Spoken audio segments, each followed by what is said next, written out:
Hello friends.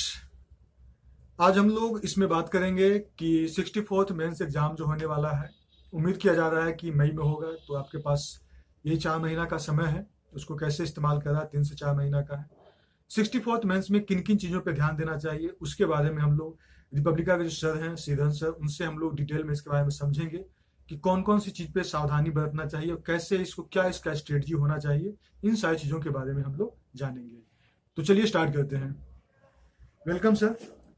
कि मई में exam होगा, अप्रैल में जो कि कैलेंडर के अनुसार लग रहा है कि मई में एग्जाम होगा।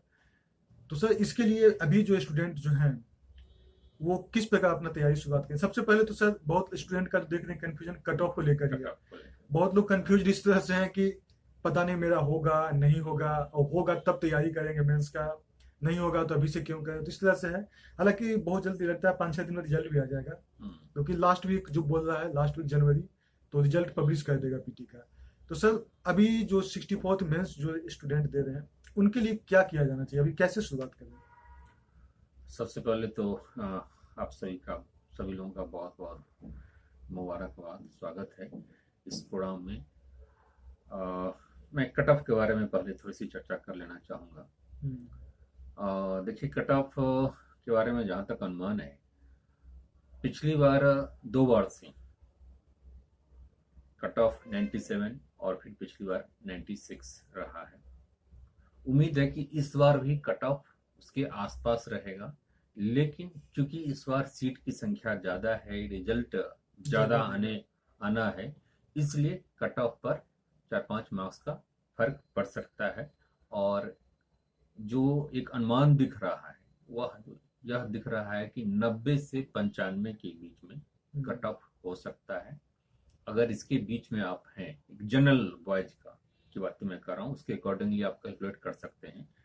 हर एक कैटेगरी का अपना अपना उसके अकॉर्डिंगली प्रोपोर्शनली क्या होगा, ठीक है। तो 90 से 95, 95 से ऊपर की उम्मीद नहीं दिख रही है, और एकदम से 90 से बहुत नीचे भी नहीं दिख रहा है। तो इसी के बीच में रहेगा। तो जिनका भी इस रेंज में आ रहा है वो अपनी तैयारी मतलब 90 प्लस अगर स्कोर है तो मेरे ख्याल से लग जाना चाहिए। हाँ, दूसरी बात मैं ये भी कहना चाहूंगा, हाँ 90 प्लस है तो बिल्कुल ही लग जाए। दूसरी बात ये भी कहना चाहूंगा कि जिनका मान लीजिए 64वीं में 19-20 होता है रिजल्ट, तो 65वीं भी आपके सामने है, और 65वीं के लिए भी वह भी सितंबर में होना है। जो शेड्यूल कैलेंडर आ चुका है बीपीएससी का, तो उसके लिए भी स्ट्रेटजी यह कहती है कि अभी आप 65वीं के लिए भी अगर कोई लगना चाहता है आगे से, कोई न्यू कमर, तो उसे अभी 4 महीना मेंस की तैयारी करनी चाहिए अप टू मई। फिर जून जुलाई अगस्त सितंबर 4 महीना फिर पीटी में। एकदम से अभी से 8 महीना आप पीटी में नहीं लग सकते। दूसरी बात है कि मेंस की तैयारी आपकी पुख्ता हो जाती है, स्ट्रांग हो जाता है, तो कहीं ना कहीं पीटी में भी वह कई कई दृष्टिकोण से हेल्पफुल होता है। मेंस की बात किया जाए सर, तो अभी जो 65th के लिए जो स्टूडेंट हैं, अगर वो अभी से प्रीलिम्स करेंगे तो बहुत ज़्यादा 8 महीना का रहेगा। अब जैसे ही प्रीलिम्स एग्जाम होता है उसके बाद मात्र आपको 3 महीना मिलेगा मेंस के लिए, तो उस 3 महीना को आपको इस्तेमाल करना बड़ा मुश्किल हो जाएगा। अभी से आप जो है मेंस पर फोकस करें, जैसा कि सर ने बताया। पहले मेंस को आप ध्यान रखिए, मेंस प्रीलिम्स को मैनेज करते हुए चलिए, और जब एग्जाम नजदीक आ जाएगा उस समय 3 महीना कंप्लीट प्रीलिम्स के लिए डिवोट कर दीजिए। बिल्कुल बिल्कुल। तो ये स्ट्रेटजी सर, इसमें शुरुआत कैसे किया जाएगा। जीएस, सबसे पहले तो जीएस की बात करते हैं सर, जीएस को कैसे शुरुआत किया जाए 64th मेंस के लिए। देखिए, जीएस में जैसा कि हम लोग को जानकारी है, 2 पेपर है, GS paper first, GS paper second, और दोनों में 3-3 सेक्शन है। तो इसमें जो फर्स्ट पेपर में पहला पार्ट है हिस्ट्री है, यहाँ पर कन्वेंशनल टाइप का क्वेश्चन आता है। यह एक ऐसा सेक्शन है जहां पर आप अच्छा परफॉर्म कर सकते हैं, क्योंकि इसका एक सिलेबस भी कहीं न कहीं वेल डिफाइंड है, पता है कि कहाँ कहाँ से क्वेश्चन आ रहा है। और दूसरी बात की क्वेश्चंस बहुत ज्यादा अनएक्सपेक्टेड टाइप का नहीं होता है। तो यह एक ऐसा क्षेत्र है हिस्ट्री जिस पर आप अच्छा काम कर लेते हैं तो बहुत ही अच्छा आप स्कोर कर लेंगे। मतलब पेपर 1 का एक सेक्शन आपका तैयार हो आपकी तैयारी 1/3 क्वेश्चन की तैयारी आपकी यहाँ से हो जाती है, ठीक है। 38 मार्क्स का 3 क्वेश्चन यहाँ पर है, ठीक है। तो दूसरा करंट का पार्ट है, तो करंट हमेशा मज़ेदार होता है, इंटरेस्टिंग होता है, और कई सारी चीज़ें यहाँ पर, कुछ इकोनॉमी का भी हो सकता है, आईआर से रिलेटेड चीज़ें भी हो सकती है, बिहार स्पेशल करंट भी हो सकता है। ठीक है, तो करंट में बहुत ज़्यादा समस्या नहीं आएगी। आप और साल करंट साल दो मुझे साल लगता है कि सर चीज़ों, करंट एग्जाम के समय भी एग्जाम के समय एक ही, महीना पहले हाँ, आप बढ़िया से बहुत कर ज़्यादा लें, पहले से इस पर काम करने जरूरत की नहीं है। जरूरत नहीं है। जो परमानेंट टाइप की जो करंट है, उस पर ज़्यादा फोकस करना है, जिसका एक एक स्टैटिक इम्पोर्टेंस है, एक परमानेंट इम्पोर्टेंस है उस पर। तो बहुत ज़्यादा वरी करंट के लिए आपको नहीं होना है। ठीक है, और रही जो पेपर फर्स्ट में एक तीसरा पार्ट है डीआई का, जहाँ से 2 क्वेश्चन होता है, 36 मार्क्स का, 72 टोटल 72 मार्क्स हो गया। तो यहाँ पर सर्टेनली काम करने की आवश्यकता है। यहाँ पर आप लोग खूब प्रैक्टिस करेंगे, क्योंकि एक निर्णायक भूमिका में डीआई होता है, और अगर लोगों को प्रैक्टिस नहीं होती है तो लोग उस लिमिटेड टाइम में अच्छा परफॉर्म नहीं कर पाते हैं, घबराहट हो जाती है। ठीक है, तो डीआई पर आपको काम करने की आवश्यकता है, और हिस्ट्री में काम करने की आवश्यकता है फर्स्ट पेपर में। 63rd का जो अभी से मेंस हुआ, इसमें डीआई जो था बहुत इजी था। तो 2 क्वेश्चन स्टैट का, जो स्टैट या डीआई का है, जो भी बहुत आसानी से आप बना सकते हैं, खासकर 12 नंबर 13 नंबर, मैं इसका सॉल्यूशन भी डाल दिया हूँ, तो बहुत ही आसान क्वेश्चन था। तो स्टैट का देखने कि स्टैट बहुत ज्यादा डिफिकल्ट नहीं हो रहा, और आप देखेंगे तो पहले का 56 का क्वेश्चन बहुत ज्यादा उसी से सिमिलर रिपीट कर रहा है, एक तरह से कर सकते हैं। तो स्टैट जो है अभी बहुत ज्यादा डिफिकल्ट नहीं है, अगर आप ध्यान देते हैं तो आप 72 नंबर को आप सिक्योर कर सकते हैं, ऐसा मेरा मानना है। सर पेपर 2 की बात करें तो पॉलिटी का अगर देखेंगे सर, तो सीडीपीओ या फिर 63rd मेंस, ये दोनों का जो एग्जाम हुआ सर, क्वेश्चन थोड़ा सा अलग हटके रहा। जो पहले था कि राष्ट्रपति का कार्यकाल, गवर्नर का कार्यकाल, अभी थोड़ा सा अलग हटके पूछ रहा है सर, तो उसके लिए कैसे किया जाए? सर्टेनली दिन प्रतिदिन चीजें टफ होती जा रही है, होना भी चाहिए। ज्यादा तो इसमें डायमेंशन थोड़ी सी हाँ, आपको डायमेंशन अधिक से अधिक कवर करना होगा। कन्वेंशनल में हमने बताया कि एक हिस्ट्री एक ऐसा सब्जेक्ट है जहाँ पर कन्वेंशनल टाइप का क्वेश्चंस आता है, आने की अच्छी पॉसिबिलिटी होती है। बाद बाकी सारी चीज़ों में, चाहे वह पेपर 2 का पॉलिटी हो, या फिर ज्योग्राफी हो, इकोनॉमी हो, साइंस टेक हो, आपको डायनेमिक होने की आवश्यकता है। इंटरडिसिप्लिनरी चीज़ें यहाँ पर रिक्वायरमेंट होगी, चीज़ों को एक दूसरे से जोड़ करके देखने का, करंट से चीज़ों को जोड़ करके देखने का, और आपका एरिया ब्रॉड वेस्ट होनी चाहिए। एक लिमिटेड एरिया में जाकर के एक गेस्ट टाइप का क्वेश्चन पॉलिटी में भी नहीं चलेगा, इकोनॉमी में भी बिल्कुल नहीं चलेगा, और साइंस टेक में तो बिल्कुल ही नहीं चलेगा।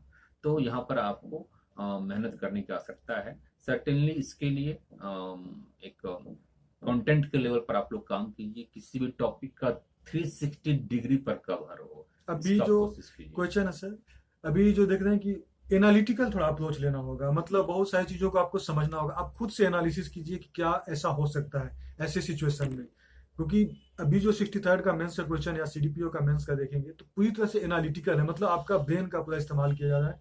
पहले जो था कि राष्ट्रपति के कार्यकाल, गवर्नर के कार्यकाल से क्वेश्चन आता था, फंडामेंटल आईडीपीएसपी से। अभी का क्वेश्चन देखेंगे तो ऐसा नहीं है, आपको एनालिटिकल अप्रोच उठाना होगा बहुत सारे टॉपिक पे। आप इसका सीडीपीओ का मेंस देखेंगे, डिमोनेटाइजेशन से क्वेश्चन पूछा था, जो कि 60-62 मेंस में ही पूछा था, लेकिन क्वेश्चन का देखेंगे कि एक अलग ढंग का शैली उसमें अपना रहा है। तो मतलब एनालिटिकल अप्रोच जरूरी है सर, बिल्कुल बिल्कुल बिल्कुल। आपको पूरी पूरी ब्रेन स्टॉर्मिंग करनी होगी, किसी भी टॉपिक पर 360 डिग्री पर जाकर के आप सारे डायमेंशंस को, क्योंकि मेजर प्रॉब्लम जो हम लोग का भी अनुभव रहा है, स्टूडेंट गलतियां करते हैं कि किसी भी क्वेश्चन को, टॉपिक को किसी खास एंगल से जो बुक में डाला हुआ है, आधा अधूरा कंटेंट, कई बार होता है कि वो चीजें बीपीएससी पॉइंट ऑफ व्यू से नहीं होता है। जैसे बीपीएससी का एग्जाम है तो बिहार का कॉन्टेक्स्ट आना ही चाहिए, बिहार का खूब एग्जाम्पल आप डालिए। पॉलिटी में भी जहाँ भी रिक्वायरमेंट है, इकोनॉमी में तो बिल्कुल नहीं, साइंस टेक में भी आप एग्जाम्पल डाल सकते हैं, जो डे टू डे लाइफ का आपका एक्सपीरियंस है, अप्लाइड वाली चीजें, और 360 डिग्री पर मैटर हो, कंटेंट हो, किसी भी आंसर को एक फुल डायमेंशन में आप डालिए, क्योंकि मॉडल आंसर में वो सारी चीजें होती है और उससे मैच कराया जाता है। ठीक है, तो ये तैयारी का ये होना चाहिए। तो मतलब पूरी तरह से एनालिटिकल अप्रोच, क्वेश्चन को आप खुद भी सोचिए कि किस किस प्रकार का क्वेश्चन हो सकता है इस टॉपिक से। तो 60-62 का कुछ टेस्ट वगैरह सर का मैंने भी दिया था, तो उसमें वहां पे मैं देखा कि बहुत सारे क्वेश्चन जो सर कवर किए, एग्जैक्टली बीपीएससी में कुछ उस तरह का पूछ दिया था। तो कह सकते हैं कि आप बहुत सारे डायमेंशन पे आप टेस्ट वगैरह दीजिए, जहां पे आपको लगता है बहुत सारे डायमेंशन कवर होता है उसको आप कवर ज्यादा से ज्यादा करने की कोशिश कीजिए, जिसमें कि सर का मटेरियल, सर का जो टेस्ट है काफी हेल्प करता है। और बहुत सारे इनका ऑनलाइन क्लासेस भी अभी शुरू किए हैं सर, जो मोबिशाला से हैं, मोबिशाला पे कर रहे हैं, और वहाँ पे भी लगभग बहुत सारा 50-60 लेसन वगैरह तैयार किए हैं और जब धीरे धीरे सर पब्लिश कर रहे हैं सर। तो वहां से भी आपको बहुत सारे टॉपिक पे बेनिफिट आपको मिलेगा। हाँ, सर्टेनली इस संदर्भ में मैं कहना चाहूँगा कि आज का जो कंपटीशन है काफ़ी टफ हो गया है। आपके जो कंपटीटर हैं, कोलिग्स हैं, काफ़ी स्मार्ट वे में तैयारी कर रहे हैं, तो आपको भी करना होगा। मैटर और कंटेंट का सर्टेनली मार्केट में अभाव है, अच्छी बुक्स का अभाव है। बीपीएससी के लिए, यूपीएससी के लिए तो है, काम किया गया है। तो इसमें इसी संदर्भ में इस समस्याएं स्टूडेंट्स के सामने आया करती थी और स्टूडेंट्स लोगों ने इसके लिए मुझे कि नहीं सर आप कुछ कीजिए। तो इस संदर्भ में हमने क्या किया है कि रिकॉर्डेड क्लास, ठीक है, ये ऑनलाइन लाइव क्लास नहीं है, यह रिकॉर्डेड क्लास है जो कि स्टूडियो में बैठ करके पूरे सिलेबस को, बीपीएससी की पूरे सिलेबस को कवर किया गया है। पेपर 1 का सारा, पेपर 2 का सारा वेल ऑर्गेनाइज्ड वे में, जिसमें सारी चीज़ें व्हाइट बोर्ड पर डाल दिया गया है पॉइंट फॉर्मेट में, फिर उसका एक बहुत ही अच्छा एक्सप्लेनेशन और सारी चीज़ें क्वेश्चन आंसर के कहीं ना कहीं फॉर्मेट में या क्वेश्चंस की रिक्वायरमेंट के अकॉर्डिंगली जो बीपीएससी में अब तक आया है या फिर आगे आने की पॉसिबिलिटी है, 360 डिग्री पर उसको कवर किया गया है। तो वह काफ़ी फ्रूटफुल हो सकता है, वह रिकॉर्डेड, ऑनलाइन रिकॉर्डेड क्लास। दूसरी महत्वपूर्ण बातें हैं कि आज के समय में बिना टेस्ट का मेंस क्वालिफाई करना काफी मुश्किल बहुत है। मुश्किल है। कई सारे लोग ऐसे यहाँ पर आते हैं जिनका नॉलेज का लेवल काफी अच्छा होता है, बट राइटिंग स्किल नहीं होती है, प्रेजेंटेशन स्किल अच्छा नहीं होता है, उनका अच्छा सीक्वेंस, राइटिंग सीक्वेंस नहीं बन पाता है, तो वह अच्छा परफॉर्म नहीं कर पाते हैं। तो टेस्ट भी आपके लिए काफी मस्ट है और इसको आप कहीं ना कहीं किसी न किसी संस्थान से जुड़ करके, चाहे जो हो जैसे हो, उसको आप लोग करेंगे, ठीक है। यह जरूरी है, टेस्ट देना जरूरी है। अभी जो है साइंस एंड टेक्नोलॉजी से भी कुछ टॉपिक जो है रिसेंट समय में आपको आने वाला है, मैं भी कुछ डालूंगा, सर भी कुछ साइंस टेक से संबंधित चीज़ों पे डिस्कस करके हम लोग डालेंगे। तो आप लोग जो है चैनल से जुड़े रहें और अपना प्रयास करें, मेहनत करें काफ़ी अच्छा से, और 64th मेंस को काफ़ी सीरियसली लें। ऐसा नहीं समझे कि ज़्यादा सीट है तो थोड़ा आसान हो जाएगा। क्वेश्चन का पैटर्न आप देखिए, 63rd का मेंस का क्वेश्चन का पैटर्न देखिए, सीडीपीओ का मेंस का क्वेश्चन का पैटर्न देखिए, तो आपको लग जाएगा कि कोई भी किताब आपको बहुत ज़्यादा हेल्प नहीं करेगा। किताब आपको नॉलेज देगा, लेकिन आप उसको नॉलेज को कैसे इस्तेमाल करेंगे क्वेश्चन के अकॉर्डिंग, ये आपका एनालिटिकली एबिलिटी टेस्ट होगा। तो मेरा मानना है कि आप जो है एनालिटिकल अप्रोच अपनाएं, और सर भी, जैसा कि अपने सर भी बताया कि एनालिटिकल अप्रोच ही आपको ज़्यादा हेल्प करेगा। चाहे अभी हिस्ट्री में देखेंगे तो बहुत ज़्यादा स्ट्रेट फॉरवर्ड क्वेश्चन नहीं रह रहा, हालांकि पिछले वाला क्वेश्चन देखेंगे तो स्ट्रेट फॉरवर्ड था, लेकिन हिस्ट्री में भी छेड़छाड़ किया सकता है। लेकिन करेंट देखेंगे या फिर जो पॉलिटी हो गया, इकोनॉमिक्स हो गया, ये सब काफ़ी ज़्यादा चेंज कर रहा है। तो उम्मीद करता हूँ आप सब लोग अपना तैयारी जो है काफ़ी तेज रखेंगे और काफ़ी अच्छा स्मूथली चलेगा।